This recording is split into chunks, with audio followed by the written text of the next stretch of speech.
مننه چې د کتاب نه به در سره یو غزل شریکم څه شاکر صاحب انقلابي غوندې غزل دی که روماني ویم نو زړه مسا درنه کوي. مننه جي غزل مطلع دی څه زما د قوم بچي دي یراولي دي باداره،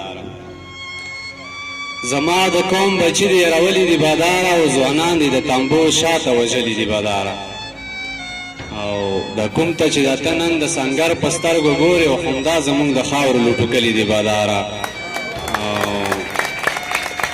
مننه جي دا کوم ته چې د ته نن د سنګر په سترګو ګورې او همدا زمونږ د خاورو لوټو کلي دي باداره.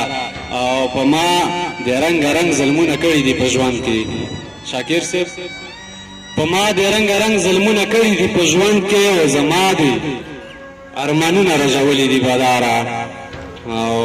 او تا خو به خدای چرې خو هم په ژوند خوشحاله نه کړي، او تا خو به خدای چرې خو هم په ژوند خوشحاله نه کړي، او تا خو بلخا میندې ژړولي دي باداره.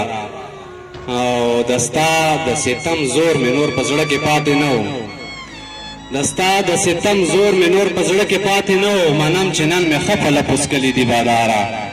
او سودا به د سارونو مقیده په خاریه کې، سودا به د سارونو مقیده په خاریه کې، او په خپلو ګنهګارو مو لیدلي دي باداره. مننه سودا به د سارونو مقیده په خاریه کې، او په خپلو ګنهګارو مو لیدلي دي باداره. او شعر دی کشمیر کې به منمه د ټوپکو جنگ شروع وي، کشمیر کې به منمه د ټوپکو جنگ شروع وي، او په مونږ خو بمونه ورېدلي دي باداره. مننه کشمیر کې به منمه د ټوپکو جنگ شروع وي، او په مونږ خو بمونه ورېدلي دي باداره. او دستا د نکاردو مې دستا د نکاردو به له ما کله خیرې نه شي. شاکر صاحب بخښنه غواړم شعرونه چونکې زیاتې صدر صاحب هم راغلو، او دستا دا نکاردې به له ما کله خیرې نه شي، او دا هر څه مې د زړه په سر لیکلي دي باداره. او هغه د فرښتو په شان معصوم معصوم مخونه،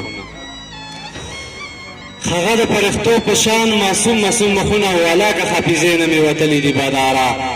او مننه سرجي هغه د فرښتو په شان معصوم معصوم مخونه، او علاقه حافظې نه مې وتلي دي باداره. او که دغه تور قانون د فرغونیت له منځه وځي صدر صاحب، که دغه تور قانون د فرغونیت له منځه وځي، او نظرونه د وخانو مې منلي دي باداره.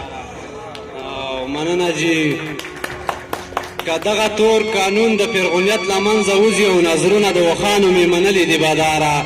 او نن هغه پښتانه چې د غیرت په نوم مین وو صدر صاحب، نن هغه پښتانه چې د غیرت په نوم مین وو، خو ستا د لاسه ښکته غورځېدلي دي باداره.